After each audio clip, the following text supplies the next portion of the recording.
Hey everybody, what is happening? How you doing out there? It is Sunday the 12th of July, and this is SITREP 40. You believe that? SITREP 40. My, how time is flying. So, this will probably be a pretty short video. There's not a whole lot to bring you up to speed on. I just wanted to, and it's been a while, so I figured I'd say hey, see what's happening.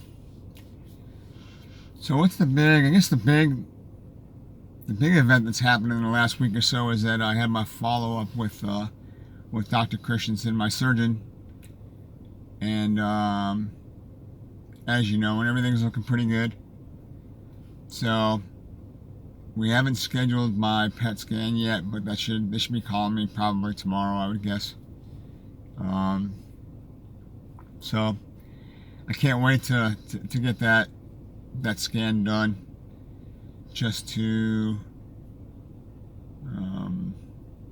I guess verify that everything is okay, and hopefully I can get on my life here and stop having to worry about this daggone cancer. So at least for now, for the short term.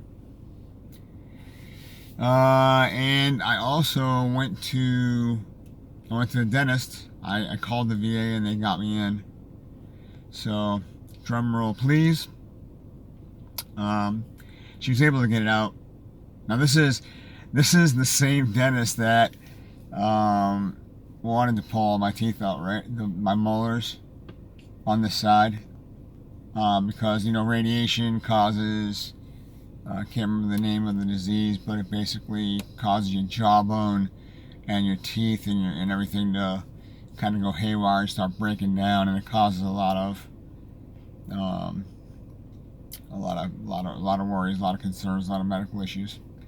So I fought back and said, no, I want to keep my teeth. Well, so there I am in the dental chair. She walks in and I was like, holy crap, it's gonna go down right now. This is for real. So she kind of stopped and looked at me, and I kind of looked at her, and she's like, hey, how you been? How you doing? So it was actually more like she was happy to see me.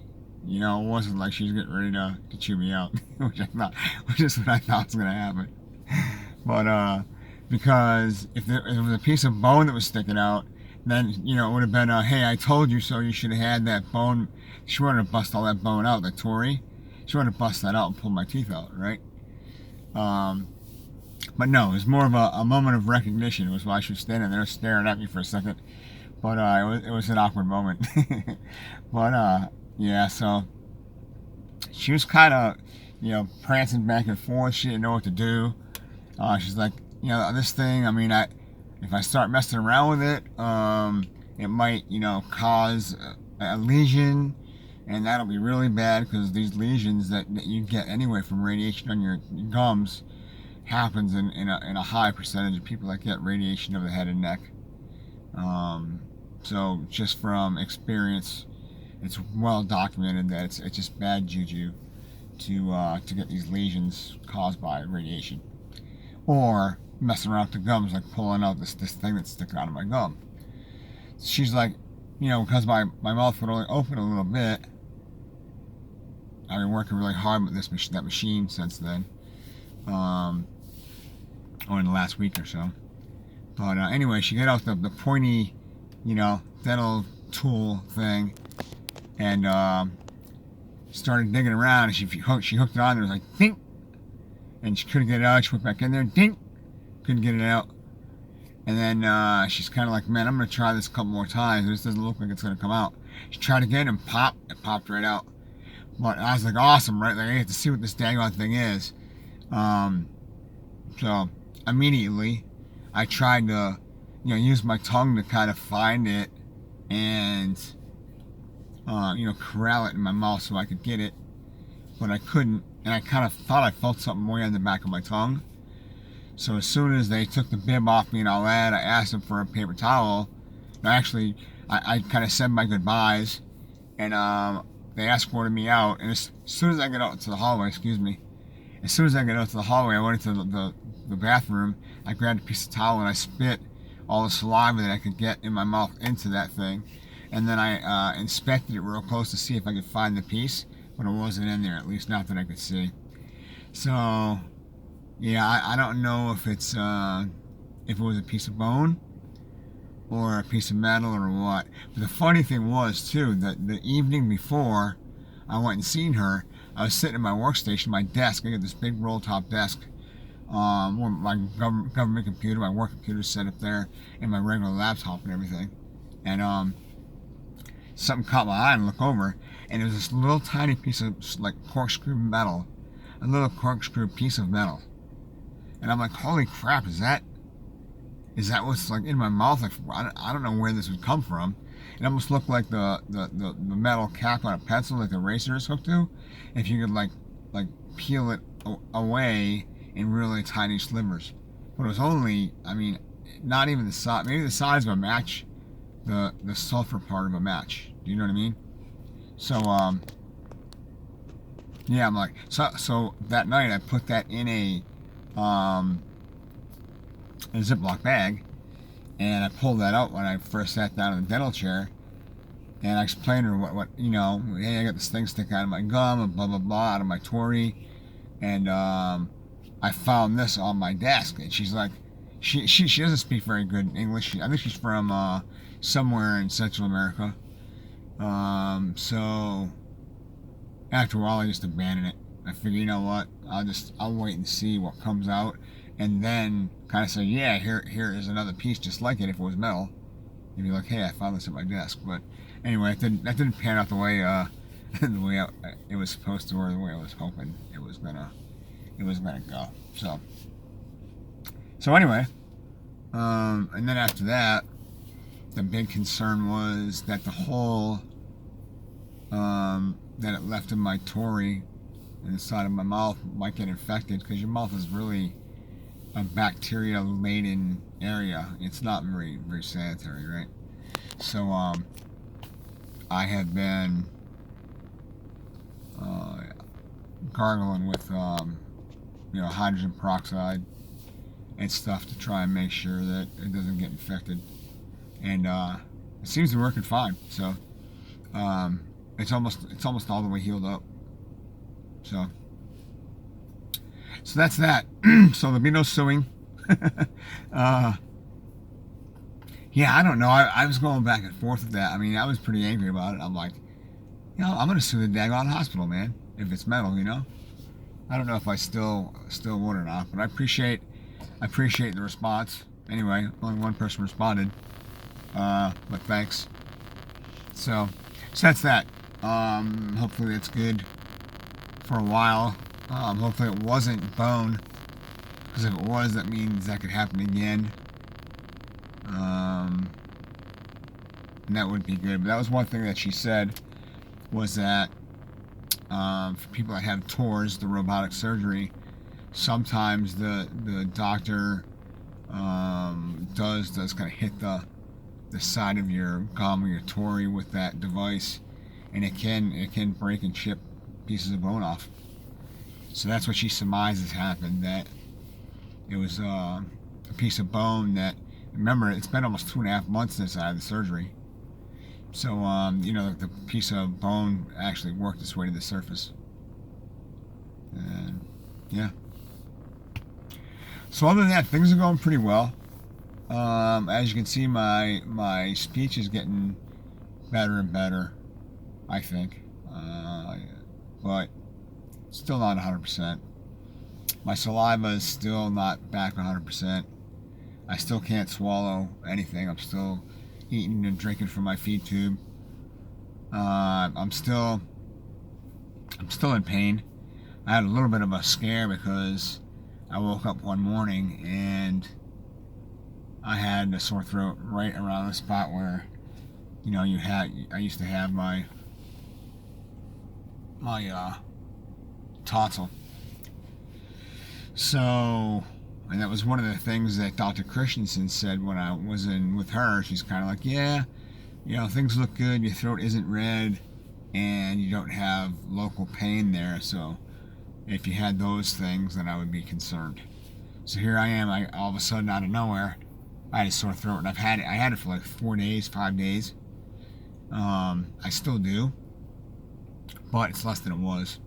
So I think what's happening is my throat's getting irritated because I noticed several nights I woke up and my mouth was bone dry. I mean, absolutely bone dry.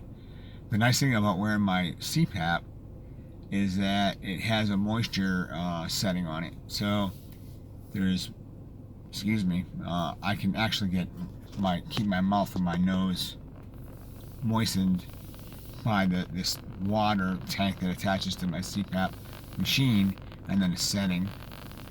So I haven't been wearing my CPAP because, again, it irritates my neck and throat. So that's my story. I'm sticking to it. I think it's just, hopefully my throat is just sore because it's been dry. And it seems to be dry more and more for the last week for some reason. I don't know why. I mean, the air conditioning runs here 24/7. It's not, it never ever shuts off, pretty much.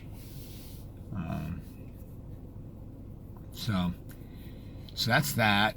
The machine that I use for my lockjaw, that is, it's a kind of a time vampire. It takes a while to do it. You gotta kind of nug it out. You gotta buckle down and you know, decide that you're gonna actually do it and knock it out. It's just like any workout or any exercise, right? Excuse me. What else? One thing I've noticed is it's kind of hard to swallow sometimes. It seems lately, the last week or two. If you get standard buildup of saliva in your mouth to go to swallow it. Well, I go to swallow, and I get that weird sensation, and I can't do it. And I'm pretty sure everybody knows what I'm talking about. It's very rare. When you're healthy, it's very, very rare that you can't swallow, but you know that weird feeling. I get that more and more, and I go to swallow, like, here we go, and I can't do it. So that'll happen like 5 times, and I have to actually sit there. I have to build up some saliva.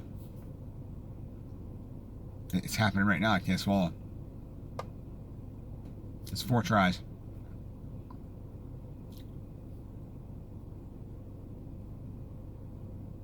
Okay. Do you see that? It took me like 10 seconds to swallow. It doesn't happen all the time, but I'm very conscious about when it happens now, and it seems like it's happening more and more, but maybe that's why, because I'm aware of it. You know, kind of a weird thing. Kind of like that little paper cut you get. You never think about that part of your finger until you get a little cut on it, then you realize how often times you hit it, or something touches that part of your hand, you know? So that's swallowing, pain. I'm still getting these shooting pains. Kind of generate here. Sometimes they shoot up to my middle ear. Up to my ear. I can't tell if it's my ear or it's the TMJ, the joint, this top joint in your jaw. Sometimes I get these pains just right here, and this is mostly the what do you call it? The most numb area of my face is right here. I can't feel hardly anything at all right in here. Now, Dr. Christensen said that the nerve that controls your ear and your kind of jaw as far as sensation for pain and all that, she had to really kind of skirt it when she was burning out all the bad tissue in my throat. And so she said that might have irritated and just sending phantom pains, into my brain, saying that it's from that area, but in fact there's nothing wrong up there. But I tend to disagree. I might agree with her on the shooting pains, but I can push on this joint right now and it hurts more when I push more. So, I'm not completely buying the phantom pain thing. Anyway, that still hurts quite a bit. I would say on average, that's at least a 4 or 5, between a 4 and a 6, 4, 5, 6 in pain level. So not quite to the frowny face, but kind of like the I'm not happy and I'm not totally sad, but I'm kind of in the middle kind of thing. But at night, it just flares up. It seems more and more. I've always said, and I've told you guys this many times, I am always in greater pain at night. I don't know what it is about me, but and if anybody else is out there like that, like when you're sick, do you get sicker? Like if you're sick during the day, do you tend to get sicker at night as well? Or if you're hurt, do you hurt more at night? Is anybody out there that has that issue like me? Let me know in the comments, because I don't know, should I be freaked out because I'm weird, or or is other people weird like that too? I don't know. Help me out here. Throw me a bone. Let me see. What else is happening in the blue sphere? In my blue sphere. I think that's pretty much it. I prepped the whole sides of my house for paint. One of the previous owners, there's this viney, really hardcore vine that grew on the side of the house, this ivy plant, and they let it go for a while. The people, two owners before me, some Arab, he let the house go. He actually foreclosed on it. So he started throwing stuff in the pool. The water in the pool was black, and I think that's when this ivy grew on the side of the house. Well, instead of taking a pressure washer and just, blowing it off the side of the house, they sprayed it and killed it. That's the worst thing you can do, because now the little biters that make it bite into the wall are there forever. So I actually had to take a freaking drill with a round wire brush and go down the entire side of my house on this side, on the garage side, and grind off all these little suction cup things. And so it left kind of a gray scuff mark wherever that happened. So you can see the house is a yellowish color, right? So, you can kind of see it now. So, but I was going to paint the house. I bought a spray gun. I was going to buy the extension for it. Okay, I had to swallow. Sorry. And spray the side of the house. But then I haven't had the energy. I mean, the surgery just pretty much sucked the life out of me. So now I'm starting to get back to the point where I might have enough stamina to do it. But now it's the rainy season. So I might just say the heck with it and hire a professional to do it and just have them do the whole thing. I was just going to paint the sides. The front looks still pretty good. And the back I have the screened-in lanai over my pool. And then there's a peaked roof up above that. And you wouldn't believe the vines up there are like half an inch thick. They're huge. They're old and dead. Back in the day, I climbed up on top of the roof, but I was reaching down and pulling off as much as I could, but the wife was freaking out, because if I fell off the roof, I would have crashed through the screen and either fell in the pool if I was lucky, or fall onto the pool deck, which is concrete, which would that would be an owie. That would hurt. So and that was when I was healthy. So I'm not gonna be climbing up on the roof and trying to get that stuff off of it. So I figure, the painters, part of their responsibility is to prep the surface. So patch holes and all that kind of thing. So I just pay them the extra money to pull that crap off the back of the house too, and just do the whole thing. And plus I got all this crazy looking white trim. See it? So they do both colors, usually two coats per color. So then I wouldn't have to worry about it for like maybe 10 years or so. What else? I think that's pretty much it. I just figured I'd touch base with you guys and kind of let you know what's happening. Have I gone 20 minutes? Good Lord. Yeah, 19 minutes and 26 seconds. 26 seconds. So I've tortured you enough. I'm going to let you go. So, hey, this is Blue. I'm going to say peace out. You guys be good. Be good to everybody around you unless they deserve some angst. And then bring some scunion on them. All right? You heard it here first. Take care, guys. Love you. Peace out.